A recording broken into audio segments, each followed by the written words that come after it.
Welcome back to a brand new theory video. In today's video, I'm going to explain my theories on the Amazing Digital Circus and also tell some of your theories that were sent in my comment section on my TikTok account. The TikTok account name is GoLoserRanger if you want to check it out. I post many theories on the channel.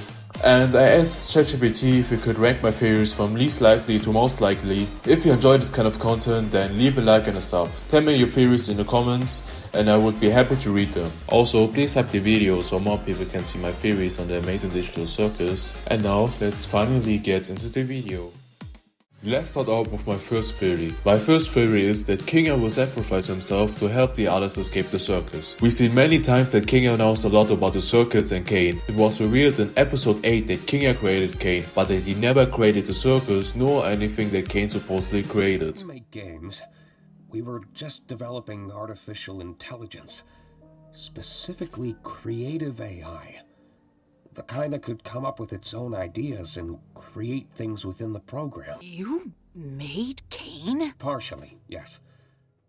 Which means he barely has any knowledge about the place. However, after being a long time in the digital world, Kinga learned how the place worked, which is imagination. In episode 1, we see that Pomni was able to visualize the exit door multiple times, including in episode 8, but obviously only once, which proves Kinga's knowledge about Kane. But what could Kinga do with his knowledge? In episode 5, when Kane was doing an intermission time, several boulders and cakes were falling down onto the cast. Pomni and Jax got hit by a boulder, and Ganger and Zubul were hit by a cake, but by Kinga he actually managed to hold a boulder that was falling onto him, but got shot down by a chess piece later. And if you think about it, the boulder could represent death, and Kinga stopping it might symbolize him resisting his fate, and the chess piece is actually himself pushing himself down as a way of showing sacrifice. Think about it, he himself is a chess piece and gets thrown down by another chess piece, which could imply that it's himself. But the problem with my theory is that it's only symbolized once, and the Amazing Digital Circus likes to show stuff more often, so I would assume it's very unlikely to happen.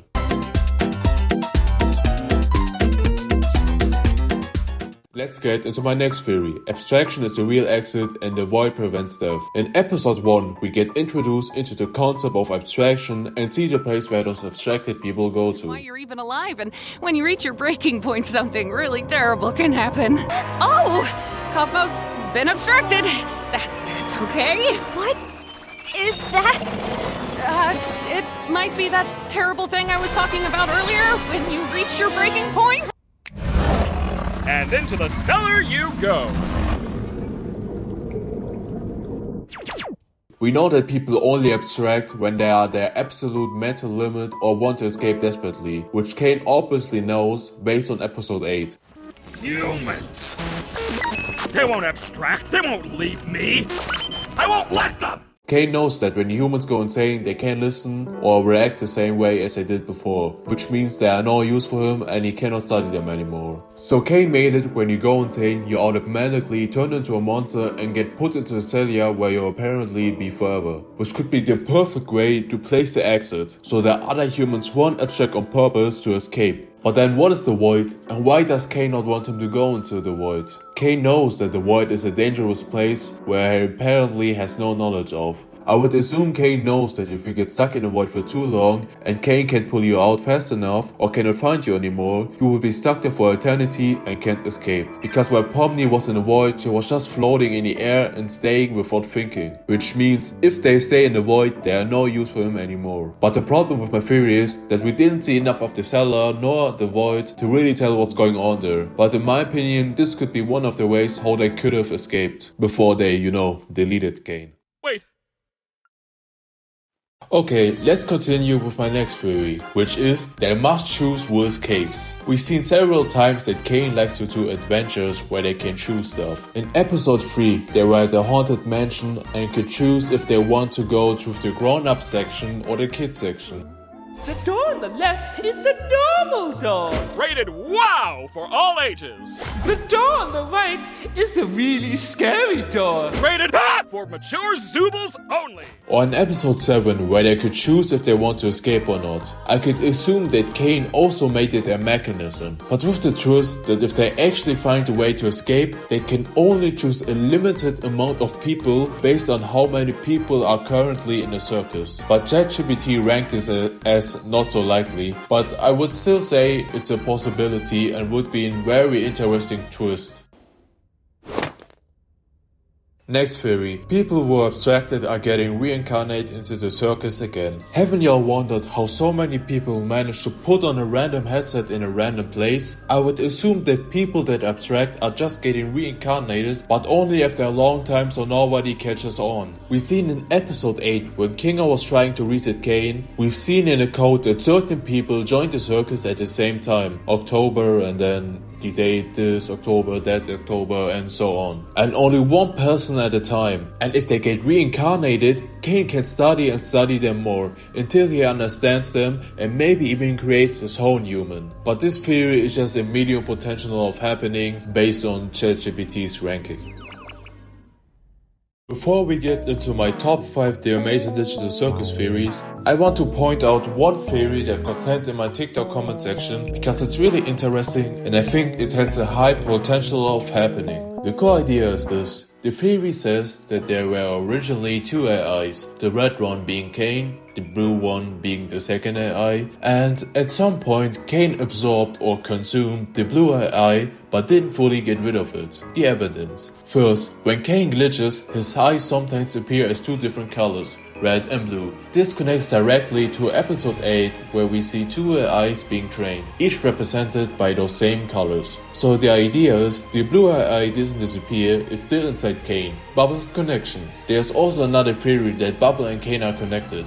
They share similar traits like tongue moments. Whoa! Clean up on aisle U! I'm on it, boss! Why are you like this?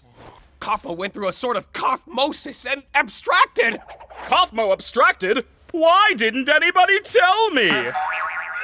Bubble sometimes says things Kane normally wouldn't. Because of that, Bubble might represent Kane's hidden thoughts or even the second eye speaking indirectly. Hidden thoughts and theory. For example, at the end of episode 7, Bubble says if they pressed the blue button, they would have gone to Shrimp Town. Never pick it, so I left that up to Bubble. I made it take you to Shrimp Town.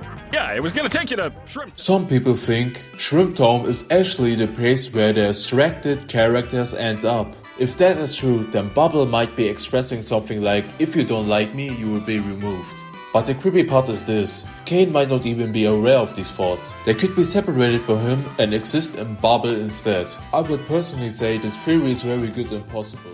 Okay, now let's finally get into my top 5 most likely theories on the ending of The Amazing Digital Circus. My 5th theory is Kane judges behavior like a morality system. In episode 2, Kane is portrayed as a higher being, but what if he actually is in his realm? Further on in episode 3, we get introduced into the concept of heaven and hell, which means Kane knows the idea of being a higher person and how to judge people, or at least what it means to judge. So what if heaven and hell exist in a digital realm? What if the circus isn't just a normal place, but rather a purgatory? And Kane decides when they are clean of their sins, and if they try to run away from their sins, instead of showing repentance, they get turned into monsters and reincarnate into new characters until they manage to repent. I based this theory highly on episode 4 end scene when Kane was ranking their cast on how they were doing. The possibility is high based on ChatGPT.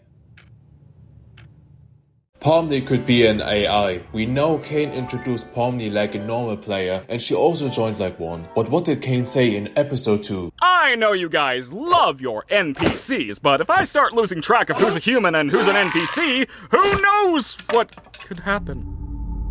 If I let these AI roam free in a circus, I couldn't tell who's who. Let's take a look at the first episode. When Pomni joined the circus, she already had a strong mind. Such a strong mind, in fact, that she managed to visualize the exit door.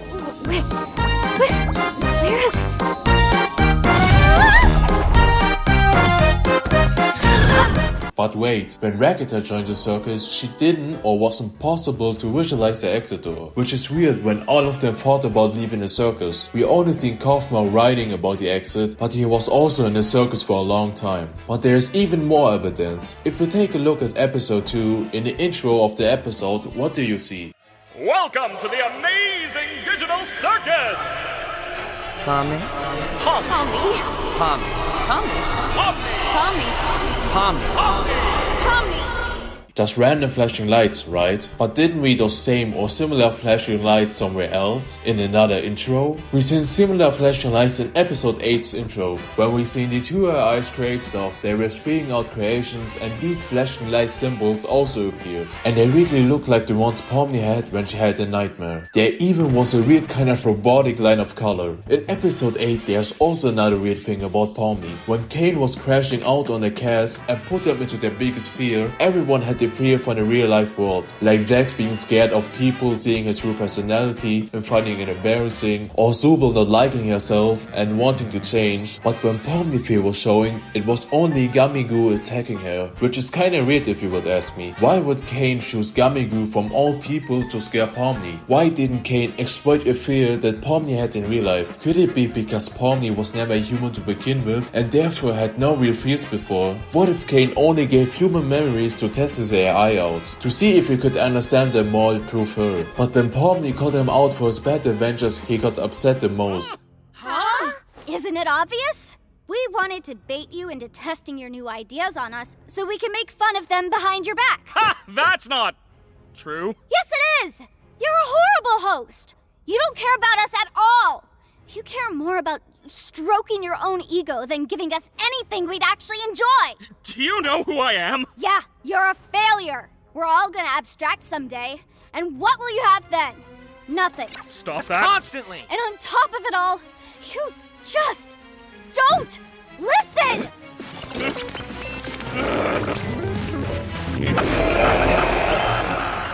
Maybe in this moment Kane realized that his adventures are so bad that in fact even his own eyes refuse to enjoy them. ChatGPT also said this is actually very strong because it explains her unique behavior and fits perfectly with the AI focused direction. The top 3 theory was from the TikTok comment, so I will skip it because I already told it. Now, let's come to the top 2, the Amazing Digital Circus theories. The escape was fake and Kane recreates reality. So, from what I'm feeling, the Amazing Digital Circus is going to have a bad ending. I do need a lot of time before I make my next theory, but my guess would be Kane will come back and tell them he never truly died. Maybe in episode 9 there's going to be an exit, a real life world, and they think they escaped. But in reality, they were still stuck in a circus and Kane managed to recreate the outside world for a little bit. He tells them something like, I finally understood that y'all don't hate me, but just seek the real life world. So, now that I created the place y'all were seeking the most, you don't need to leave anymore. And the episode would end with them not being able to escape, nor being able to abstract. I thought about this because of the end of the Happy Place song. Kane was sitting in a chair and said that he finally understood that they don't really hate him. ChatGPT ranked this as very high, but who knows, maybe this song was the real ending all along. Let's get into my final theory. The theory that ChatGPT ranked the most likely. There's actually no exit and Kane keeps it insane as long as possible. In the first episode, when Pomni talked about the exit, he got nervous and tried to assume that there is no exit, and it were just digital hallucinations.